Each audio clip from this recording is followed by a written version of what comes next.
भगवत गीता में भगवान श्री कृष्ण ने न केवल ज्ञान की बातें बताई हैं, बल्कि जीवन जीने की कलाओं के बारे में भी बताया है। भगवान श्री कृष्ण ने अर्जुन को जो गीता का उपदेश दिया है, वह हर मनुष्य के लिए प्रेरणा स्रोत साबित हो सकता है।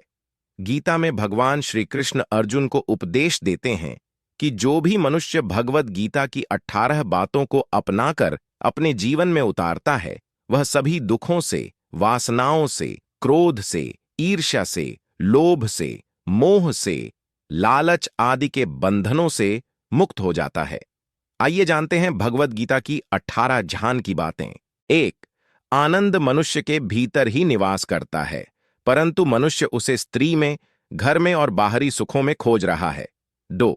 श्री कृष्ण कहते हैं कि भगवान की उपासना केवल शरीर से ही नहीं बल्कि मन से करनी चाहिए। भगवान का वंदन उन्हें प्रेम बंधन में बांधता है। 3. मनुष्य की वासना ही उसके पुनर्जन्म का कारण होती है। 4. इंद्रियों के अधीन होने से मनुष्य के जीवन में विकार और परेशानियां आती हैं। 5. संयम यानी धैर्य, सदाचार, स्नेह और सेवा जैसे गुण सत्संग के बिना नहीं आते हैं। 6. श्री कृष्ण कहते हैं कि मनुष्य को वस्त्र बदलने की आवश्यकता नहीं है, आवश्यकता हृदय परिवर्तन की है। 7. जवानी में जिसने ज्यादा पाप किए हैं उसे बुढ़ापे में नींद नहीं आती। 8. भगवान ने जिसे संपत्ति दी है उसे गाय अवश्य रखनी चाहिए। 9. जुआ, मदिरापान, परस्त्रीगमन, हिंसा, असत्य, मद, आसक्ति और निर्दयता, इन सब में कलयुग का वास है। 10. अधिकारी शिष्य को सद्गुरु अवश्य मिलता है। 11. श्री कृष्ण कहते हैं कि मनुष्य को अपने मन को बार बार समझाना चाहिए कि ईश्वर के सिवाय उसका कोई नहीं है।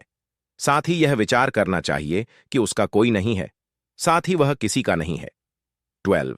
भोग में क्षणिक सुख है, साथ ही त्याग में स्थायी आनंद है। 13. श्री कृष्ण कहते हैं कि सत्संग ईश्वर की कृपा से मिलता है, परंतु कुसंगति में पड़ दहना मनुष्य के अपने ही हाथों में है। 14. लोभ और ममता पाप के माता पिता हैं, साथ ही लोभ पाप का बाप है। 15. श्री कृष्ण कहते हैं कि स्त्री का धर्म है कि रोज तुलसी और पार्वती का पूजन करें। 16. मनुष्य को अपने मन और बुद्धि पर विश्वास नहीं करना चाहिए, क्योंकि ये बार बार मनुष्य को दगा देते हैं। खुद को निर्दोष मानना बहुत बद्धा दोष है। 17. यदि पति पत्नी पवित्र जीवन बिताएं तो भगवान पुत्र के रूप में उनके घर आने की इच्छा रखते हैं। 18. भगवान इन सभी कसौटियों पर कसकर, जांच परख कर ही मनुष्य को अपनाते हैं।